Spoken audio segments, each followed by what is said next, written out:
首先呢，我们把苦瓜洗干净，然后去头尾，中间对半切。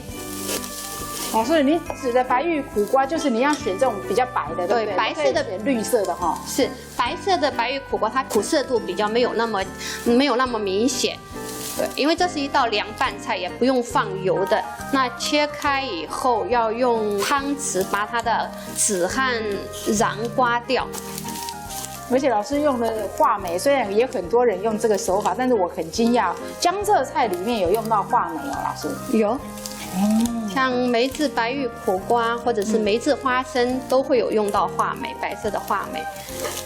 梅子花生也引起我的兴趣了，因为花生真的也是很营养啊。除了就是说，有时候不小心处理不好就有这个黄曲毒素嘛，哈。是。那我们把这个苦瓜去瓤和去籽以后，我们把它切成薄薄片，这个一定要很薄很薄哦，要不然的话会有那个苦瓜的苦味在里面，很多人是无法接受的。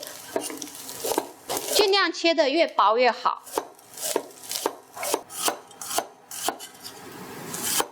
那我们在切苦瓜的同时呢，我就请我们的厨娘帮忙我再煮一些水，等一会儿要把那个苦瓜汆烫过。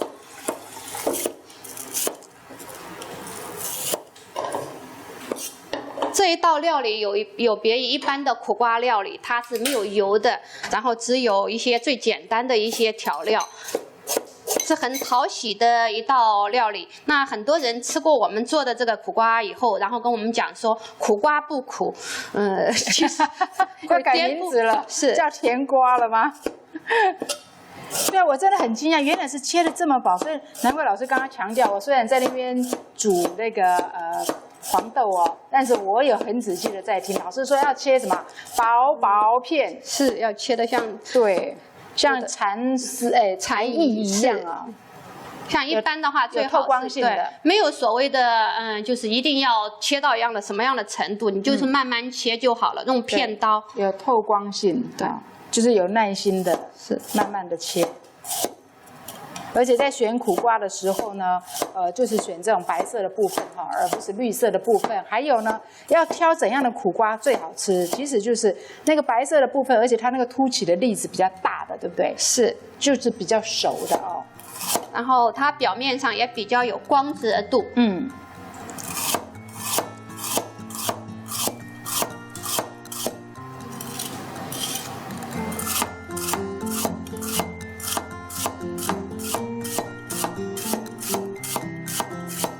老师，你本来对料理就很有兴趣吗？以前就是说还没有过来台湾的时候，一直对吃有兴趣。可是到台湾以后，发现很多的就是吃的文化，我会慢慢喜欢上料理，特别是江浙料理。那我们这边的水已经开了，也都不用放盐巴，不用放盐巴。老师的料理方式有一点颠覆我这个，对，我们把学习料理的那个放进去，好，一般我们都要加盐啊，加油啊，让它有光泽啊。老师说都不用。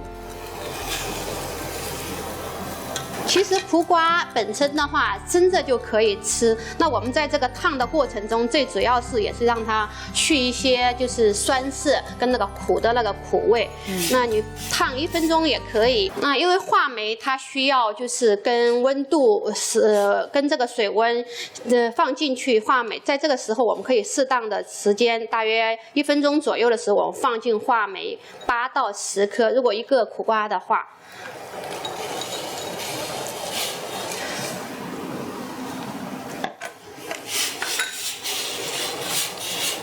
这样时间到，我们关火，然后静置大约2分钟左右。要静置2分钟，不要急着把它拿出来，不要急着去水龙头冲水，对不对？是。还是这一道不用冲水？这一道等一会儿不用冲水，直接加那个冷开水就好了，倒掉一部分热开水，然后加冷开水浸泡就可以了。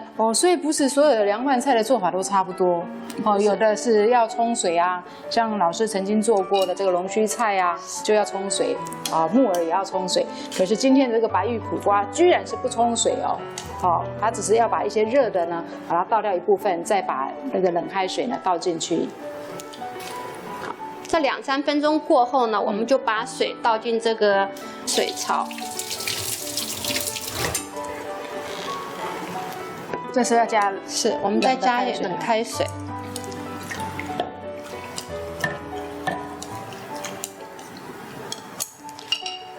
接着呢，在这个时候我们加一点适量的盐。如果说是1颗苦瓜的话，我们大约加1匙半的盐。哇，好特别哦！里面这么多汤汤水水耶。它会要用浸泡的。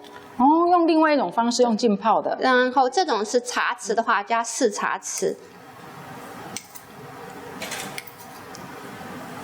有些朋友呢，还是会觉得说苦瓜会苦，你可以适量按照你自己喜欢的程度，忍受苦涩的程度，然后再去来调整。对啊，喜欢吃苦的朋友，糖干脆就不要加了，对不对？是，因为白糖对身体也不好吧？哈。那我们再加入醋，2大匙的醋。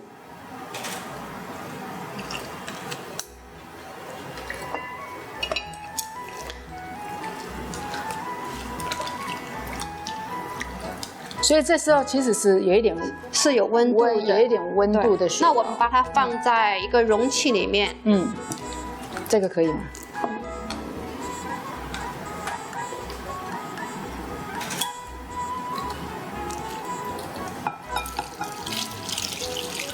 整个都要浸泡。水的量大约就是一定要漫过这个苦瓜哦，要盖过苦瓜。对。然后等它静置，让它凉了以后，然后就可以放在冰箱。它可以放在冰箱的话，5到7天都可以。第3天以后，味道会更入味。那基本上这样一道就是无油、完全没有油的一道料理就完成了。那你可以大家可以花一点时间在家里为自己做上一道健康美味的一道料理。大家是不是很好奇，3天之后、2天之后，它到底长什么样子？那这个是浸泡过2天的梅子白玉苦瓜，好像真的好好吃哎，因为其实我也很喜欢吃梅子。是，好脆哦！哇，这一道白玉苦瓜真的太惊艳了，非常非常的脆耶。好，这是我们的白玉苦瓜。然后呢，另外一个锅子说要炒1个半小时，我刚刚放弃了哈。来，这个是这是事先呢老师已经做好的。其实我刚刚已经还没有录节目的时候，我忍不住了，因为这是我小时候的最爱，我忍不住已经偷吃了。